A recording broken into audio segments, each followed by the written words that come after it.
Hello everyone, John Hyaden here with a daily revision. Let us begin. Before we start, as always, I suggest you stop the video and read the general risk warning. It is very important for your understanding to understand the risks under trading.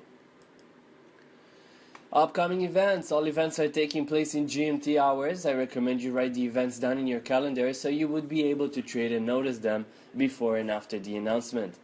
Not a lot is expected. More economic data on the US are on the line today. Although most traders are pretty sure the economy is strong and higher interest rates should take place next month, this data will affect on the decision, like in the other interest rate conferences in which the Fed showed certainty over an increase, but in the last minute due to weak data, they decided to postpone the announcement. Thus follow the results for each report to understand the US strength. The Japan monetary policy meeting minutes is taking place. Investors expect the Japanese government to announce any easing plans to stimulate their weak economy, and that's exactly the type of meeting we should hear hints on future actions the government is planning. In conclusion, great trading opportunities on Japanese pairs. US market, negative close yesterday, not by much. The S&P 500 went lower by 0.12% and the Dow Jones by 0.17%. Pretty solid and steady close, mainly due to the fact traders now stay on hold until further hints on possible increase rate will show up. And of course, Thanksgiving is taking place on Thursday, which makes the trading week shorter.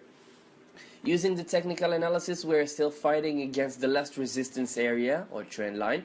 Any breakout will cause further rally upward. According to analysts, if this happens, it will probably be closer to the interest rate announcement in 3 weeks' time. As you can see in the graph below, this is the S&P 500 daily chart. Not a lot is happening close to the resistance, and we're just seeing a steady movement that may break the last resistance, or maybe we will fall down. It depends on the interest rate decision and the trader confident on the market. Commodities. Gold, not much is happening in the gold zone. Most focus now is on the Fed's interest rate decision, which makes the precious metal move steady. Remember, we are short-term traders who make money out of strong movements. It is a bit riskier to trade steady commodities. Thus look for other investments until the gold will show clear direction. Using technical analysis approach, we can see the sellers are still in control of the commodity. However, the drop stopped for reassessing the direction for the short term.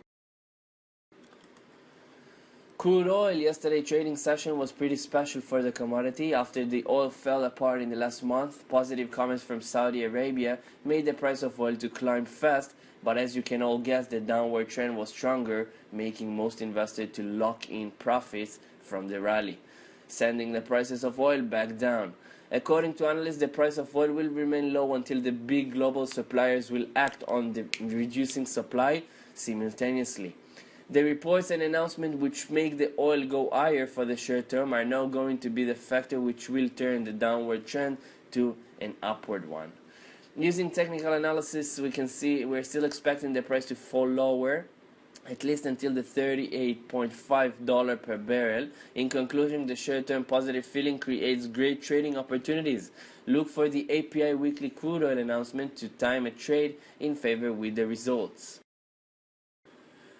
Trading tips. Trading is all about finding the right timing and controlling your emotions when you make decisions. It may sound easy, but the idea can sometimes make a lot of traders do silly mistakes. In order for you to control these emotions and time a trade better, you can use technical analysis. If that's the first time you come across this pair of words, I suggest you visit our education center to learn the basic of this method and how investors actually use it to become more confident in their decisions.